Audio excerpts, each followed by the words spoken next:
welcome to Your Family Dog, a podcast dedicated to helping families love living with dogs. Here are your hosts, Julie Fudge Smith and Colleen Pelar. Welcome back to Your Family Dog, a podcast dedicated to helping families love living with dogs. I'm Colleen Pelar, and I'm here with Julie Fudge Smith, and today we're talking about dogs who don't want to get in the car. Julie, why don't you tell us the story that you were sharing earlier about a dog that really doesn't want to go in the car? Right. I had a client who had 5 yellow labs, and 4 of whom at this time I think were puppies. And everybody wanted to get into the car except for Oscar. And Oscar would have nothing to do with the car whatsoever and was terrified and would shake when he got in the car and would whine and fuss. Now, he was still a puppy, so Stacy didn't have a problem at this point picking him up and putting him in the car. But this was not going to last for long, and she certainly didn't want his anxiety to start really feeding into the other dogs. So she came to Emma and I and said, what do we do? I want to stop this early on. So how do I teach my dog that riding in the car is really an okay thing? It's a pretty common problem. So it's really great, first off, that she recognized early on that even though she could force the dog in the car, that wasn't the right solution for her. What did you recommend? Well, what we recommended was we were both, once again, very pleased that she had come to us sooner rather than later, so that the problem didn't escalate into a point where she was really getting into almost a fight with the dog, because dogs can have a lot of reasons for not wanting to get in the car, and if they're fearful and you keep forcing them into a fearful situation, that can also then turn into an aggressive situation as they really try to tell you very clearly, I don't want to do this. Right. But one of the things was he was also a young dog, so he was fairly malleable as well. So what happened was Susan told us about this at the end of a training session. She was coming to one of our group classes. So Emma said, here, let me give this a try. So what she did was, it was great. It was right after training, so the dog was already in training mode and new clicker training. So that was helpful. So Emma started out by going out towards the car, and if the dog would move towards the car, Emma would click and give it a treat. And so we started moving a little bit more towards the car. And then Emma decided, let's make this a game. So she looked at him and she said, oh, let's run. And she ran to the car and he ran with her. When they got there, she clicked and gave him a whole bunch of treats. And then they ran away from the car. And she didn't give him any treats when they ran away from the car. And then they ran back to the car, and she did this several times. And I thought it was brilliant for a couple of reasons. One, she made going to the car a game, which he really liked to do. 2, all the treats came only when he was at the car, but she didn't make him stay there and get stressed out. She allowed him to de-stress by moving away from the car. You just didn't get any treats. So after they did, the reward was the distance for that other run. And the fun of running with Emma. Right, running with Emma. So after she did that for a while, then she went over to the car, and then they stayed for a little while. Okay, and then when he started to get nervous, she would run away. So as he began to have more time staying at the car and being comfortable, he'd look at the car, she'd click and give him a treat. You know, and the door was open. I think she had practiced opening and closing the door a bit too. I can't quite remember that, but the door was probably open. And so he looked at the car, she put a couple treats on the car, he reached over and took them, she clicked when he did that. And then she threw like a handful of treats into the car. One of the other dogs jumped in, he's like, oh, he's going to get my treats. He actually went in and got the treats, and when he was going in consistently, then Emma let him come back out of the car, did it again, and when he started jumping in on his own without being lured, Emma then emptied her bait bag. so they got a huge jackpot. Now, this sounds like it might have taken a long time, but the whole process of having fun and clicking and treating and rewarding him for his efforts, this whole process only took about 15 to 20 minutes for Emma to get this dog. I love the running game. That's a technique I haven't used yet, so I will try that in the future. It will work with a dog who doesn't have a really strongly ingrained aversion to the car. Absolutely. Because he was young, that worked really well. And for most dogs who have problems with the car, people know it early on. They just don't realize that this is the time to get training. They're kind of forcing their way through until suddenly they realize, this is not going so well. Right. And I think a lot of them think that, oh, he'll just get over it. Yeah. The more time he spends in the car, he'll get over it. Well, the problem is that if your dog has a genuine fear of this, and you don't address the underlying fear and help him change his emotional reaction to the situation, it's not going to get better. Right. You can force a situation just so far. And it can, as I said, might even lead to some aggression as the dog becomes more and more fearful and more afraid that I'm going to be shoved into this thing that I really, really hate. And every time I get put into the car, I go someplace I hate. That's the other thing, is I think sometimes dogs just associate it with nasty things like the vet. I have one cartoon on one of my cards where a dog's sitting in a chair and the owner's saying, "Let's go, Enzo." And the dog is thinking, "Park not vet, park not vet, park not vet." Yeah, that's a funny card. And I'm actually kind of glad that dog's name is Enzo and not Edzo, because my little Edzo loves to go in the car because it usually means park not vet. Good. But it was funny when I first saw that card, I was like, "Oh, Enzo, that's like my dog." Almost, but not quite. No, and it doesn't really look like him either. It's just a generic dog. He doesn't really look like him, but it's an odd name. There aren't too many Enzos. And there are very, very few Edzos, but all of them are very special. Yes, I'm sure. They are. So whenever we're dealing with any of these things, the first point about, you're saying them thinking they're going to grow out of it is a really important thing. It's rare that dogs grow out of any fear-based behavior. They grow into them. They get worse. Right. They get more reactive. So you have to be really patient and calm. So like everything else in dog training, baby steps, baby steps, baby steps is a real big part of this. Really rewarding the dog for making progress in the direction that we want to go, which is being comfortable in the car and changing that emotional state is a real important piece. Yeah. And so one thing... No, go for it. I was just going to say, one of the things that people find is that it's very hard to make baby steps. Because there's sometimes I have to put my dog in the car. I have to do this. We can't get to the park any other way. We can't get to the vet any other way.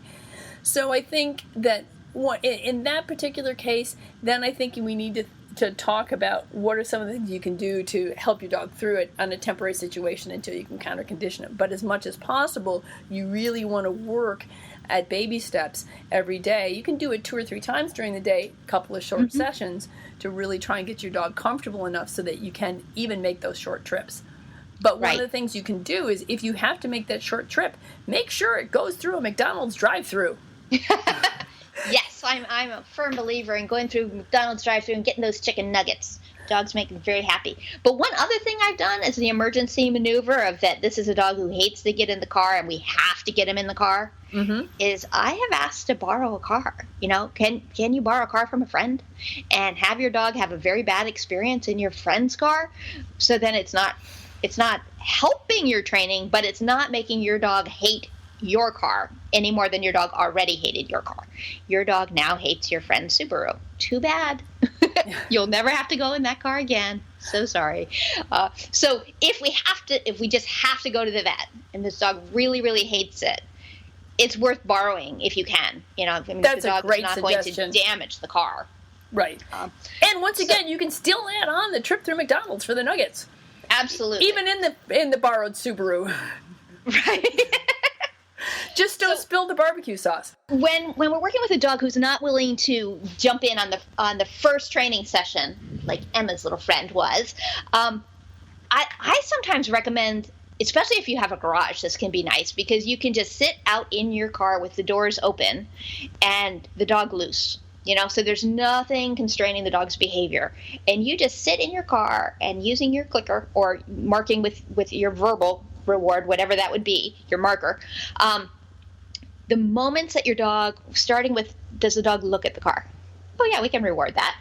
Does the dog come toward the car? We can reward that. Does the dog's nose cross the threshold into the door where you are? Yep, we can reward that. But we're not pulling the dog in. We're not tugging the dog in. The dog walks away, comes back, walks away, comes back. And we're rewarding these approaches. And Absolutely. Just bit by bit by bit. And you're just sitting there, just like I always tell people, bring a magazine that you don't really care about reading. So People magazine it is. You have something to do while you're waiting. You're sort of out of the peripheral vision looking to see, is my dog showing up? Right. Because it's not about, come on. It's about, look at you investigating. Good for you. And give a treat for these moments of bravery on your dog's own terms. And it usually works pretty quickly that the dog will get in the car. Well, nobody likes Have to you have had that anything. experience? Not exactly. I love that. But when I had a similar experience with the idea of forced novelty, nobody likes anything forced upon them. I remember when I was a kid and my brother liked to play the, close your mouth or close your eyes and open your mouth. I'm like, you're my brother. There's no way. But I to this day, I don't like people to tell me to do that because I will try a lot of different foods, but I have to be able to see it.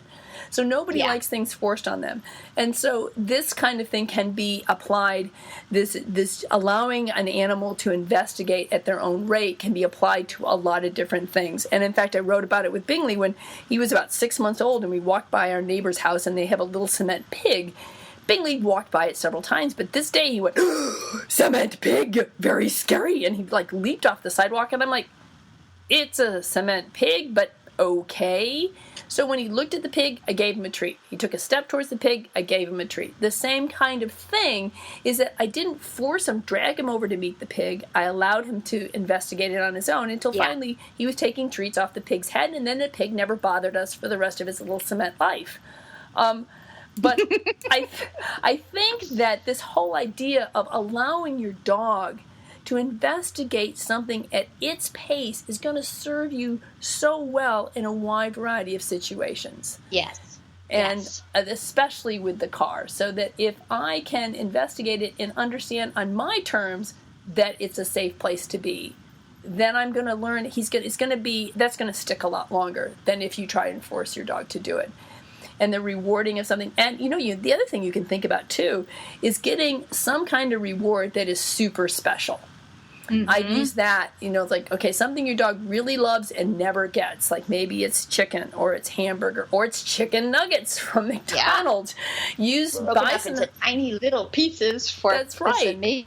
And so then every time he moves towards the car, he gets a piece of chicken nugget. Or maybe it's, a beef bourguignon. I had a client one time brought, what was it? Salmon cream cheese rolls.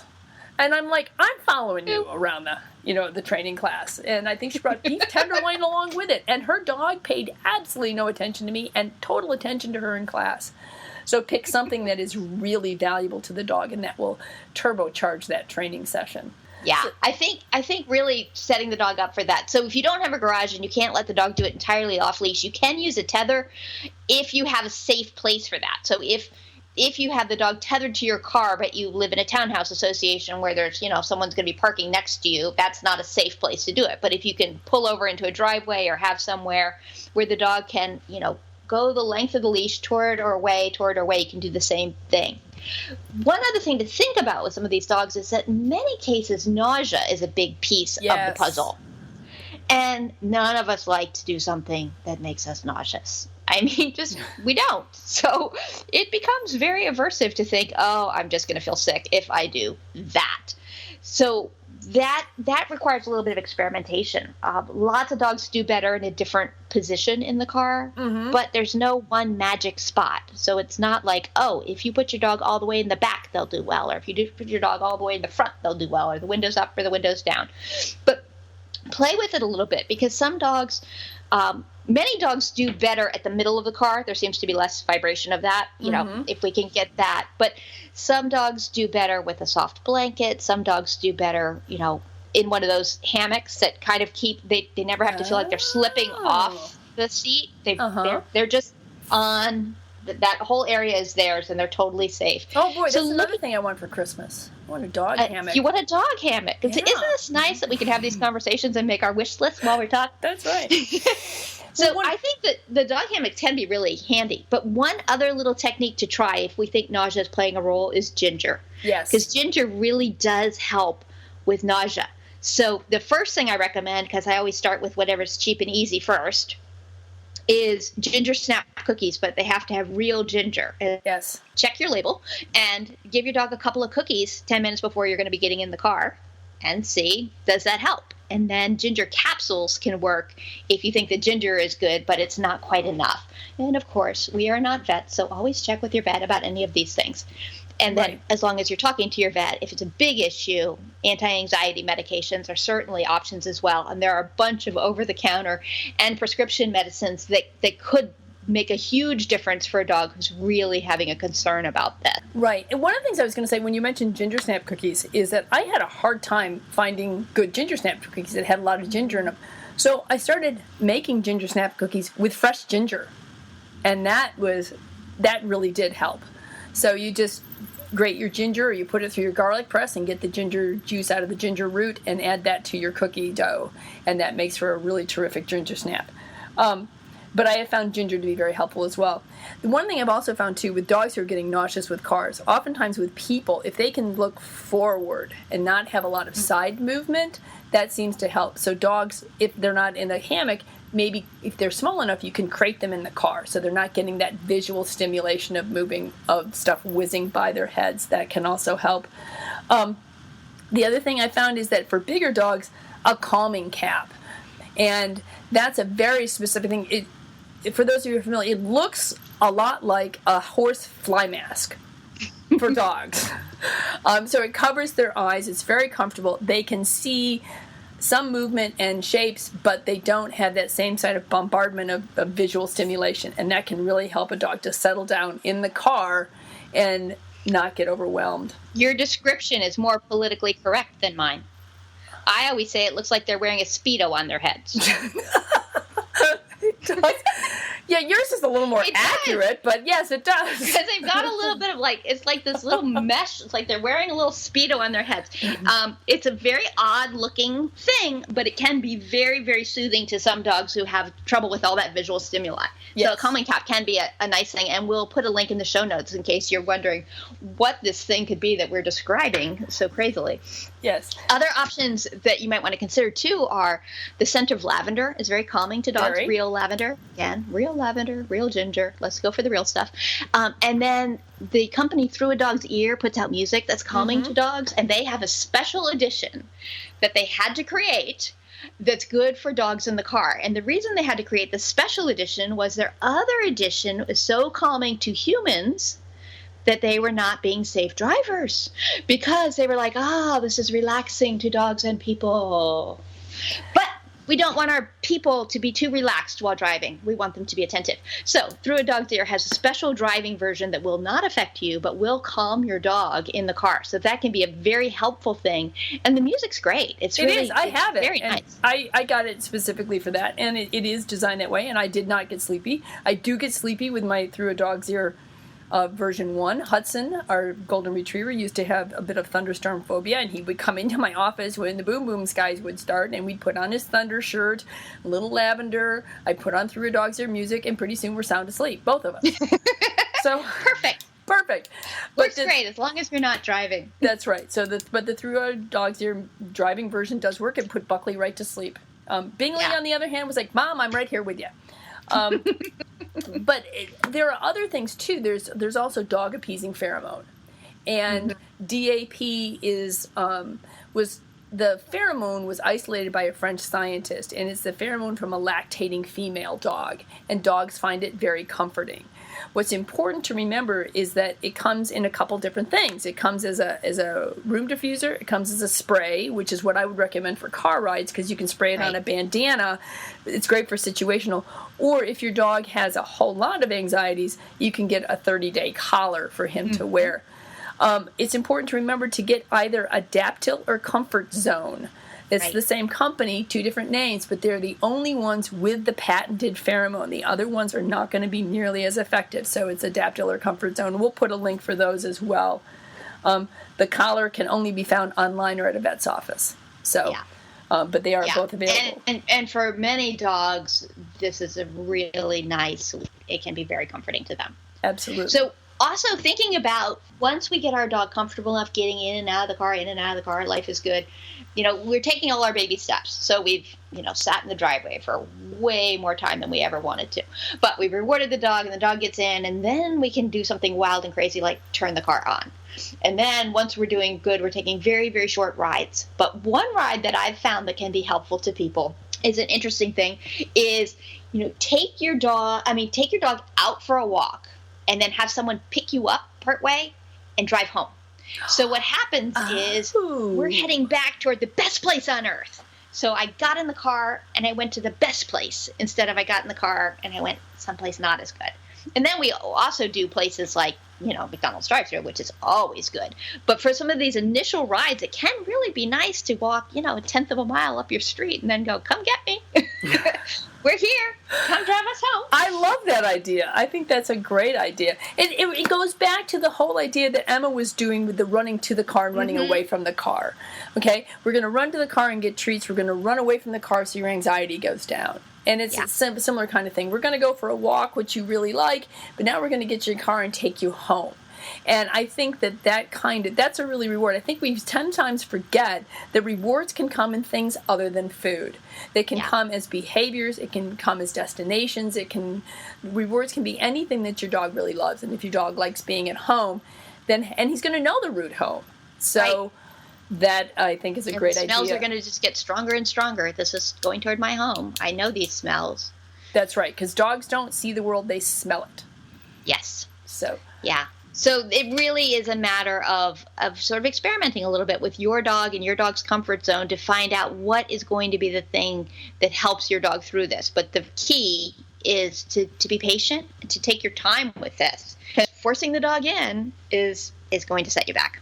Right. And also, too, remember that it's not going to get better just by forcing him. If your dog is having problems with the car, get help if you need help quicker rather than later, because it's going to take a lot less time if you address the problem early on than if you wait until later. And it can also, too, get to the point where your dog may actually panic in the car, and that can cause problems. Hudson panicked in the car once, jumped into the front seat, and knocked my car out of gear. So, I learned very quickly that was my mistake not to address this sooner. So it can lead to a dangerous situation especially if your dog is not tethered. And from that point on, Hudson was tethered in the car, so he couldn't leave. Right. But I learned my lesson, and luckily, nothing bad happened other than scared the bejeebers out of me and him. Yeah, but you know what? That's a real life motto. We all think that nothing bad is really going to happen, but things fall apart. Behavior deteriorates under stress. So in that moment, that happened, and you go, wow, I never dreamed that would happen, and it did. So when we're looking at all of this, it's really a matter of helping everyone feel safe and secure and really change the dog's emotional state about this. And one little side note on the change in the emotional state is if your dog doesn't like the car because he doesn't like where you're going, like going to the vet's office or somewhere stressful, it's also worth investing time into making the vet's office a more fun place for your dog. And vets are so on board with this. I mean, they're really good about you saying, I am going to walk into your lobby, give my dog a treat, and leave regularly. Just get used to me. We're going to come in and say hi and leave. Because they want your dog to be happy coming there. Vets do not want to be a scary place for your dog. So think about, where are you taking your dog? How much is your dog enjoying it? And what can you do to make those destinations more fun for your dog? That will help a lot too. That's a great idea, and I do that too. The first time whenever I get a new dog, one of the first things we do is do a visit, a really fun vet visit. Yeah. So that our first, everybody pets the dog, and everybody gives the dog treats, and we have a great time. And I do that a couple of times before we even go in for a shot or anything else, and it makes a big difference. The other thing, as I will tell you too, is don't be afraid to take treats with your dog, even up to the very end. Whenever we went to the vet's office, it was always paired. My bait bag was always stuffed full of really good stuff, and I would also put a toy in there. So sometimes we had to wait in the office. I would do things like I'd take Bingley's tennis ball out, and we'd play find the tennis ball in the examination room. So I'd make him face the other way, and we'd hide it, and he'd have to look for it. So we were playing in the room, as well as getting a lot of treats in the room, and that really helped too for him to be much more comfortable. Because the other thing you need to remember is that if you need to go to the vet because it's an emergency, if your dog is comfortable at the vet, they're actually going to do better because their internal stress will be lower. Stress exacerbates any kind of injury or illness. And so you want your dog to be comfortable and happy with medical care so that the medical care would be much more effective. Final thought. At least I hope it's my final thought. Who knows? I keep having more thoughts. But a final thought is this is a behavior often related to fear. And fear is tricky. So working with a trainer can be hugely helpful for this. Find a good positive reinforcement trainer who's not going to force your dog in over their head and who's going to help your dog feel safe, secure, more comfortable, and learn new skill. And it will be money very well spent. So if you have any any difficulty working on this, really check out getting a good trainer to help you. I think that's a perfectly good situation, because it can get very overwhelming very quickly for everyone, and you don't want that to happen. So let's try and get everybody stay calm, quiet, and successful. So I think that's good solutions. Okay, so we did have a question. I had somebody ask me this morning, is it too late to train my dog? He's 6 and he's been kind of obnoxious towards strangers his whole life. So I thought to myself, we didn't have a chance to talk very long, so what I said was, in general, I don't think it's ever too late to train your dog. But this is one of those which we always seem to come up to is, well, it kind of depends. Depends. It depends. It depends on what you mean by obnoxious. I didn't get a chance to investigate that any further as to what are we talking about, lunging and, growling and snarling and snapping and trying to bite anybody who comes within a 50-foot radius. This is a pretty serious problem. Or are we talking about my dog sees people and he loves them so much he jumps on them? You got two different extremes here.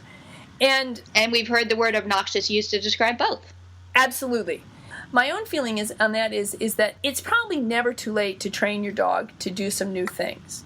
If you have a pattern of behavior that we have been practicing now for 6 years, it's going to be a little bit more difficult to modify than if we've only been practicing it for 6 days. One of the things I tell people is, remember, if you have how hard is it for you to change a bad habit? And you're motivated. Yeah. Your dog is not motivated. He does not think this is a bad habit. So what we have to do is try and convince him that there's something better to do instead. But once again, the problem is behaviors are never unlearned. So that there will be times where he will still exhibit this obnoxious behavior. So what we're trying to do is minimize the number of times that he does it, reduce the level of his obnoxiousness, and give him an alternative behavior.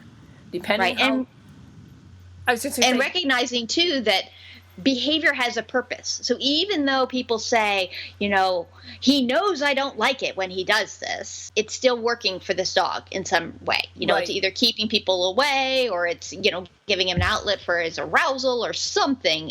There's a purpose that he's getting a need met because the behavior still occurs. So once we can say, well, there are some emotional pieces here, let's look at those and figure those out and start changing emotional state a little bit, that will help us a lot with the changing it. It is never too late to train your dog, but it's a little harder for me to change a behavior than it was when I was younger, and it's a little harder for a 6-year-old to change than when they were younger. That's right. And if your dog is 13 and on its last legs, why are you even worrying about it? Then it's time to just go, okay, that's how he is. That's who he is. That's how he is. Whatever. And that's what I'm going to manage this behavior now. That's right. You know what? Managing behavior is totally fair game. If you just want to set the dog up for success and not train it, but just prevent the behavior you don't like, that works too. It does. That's a perfectly reasonable solution. All right. I think that pretty much covers it for today. I know that all of our listeners feel the way we do, that life is just better with a dog. So it's so fun to share this time with them. That's right. And if they have any comments, questions, or concerns, they can get a hold of us on our website, www.yourfamilydogpodcast.com, or you can give us a message, leave a question, 614-349-1661. We would love to hear from you. So, thanks, Colleen. We'll see you next week. See you next week. Thanks for listening to Your Family Dog. Got questions? Interesting ideas? Colleen and Julie would love to hear them. Call 614-349-1661 or visit www.yourfamilydogpodcast.com to share your thoughts.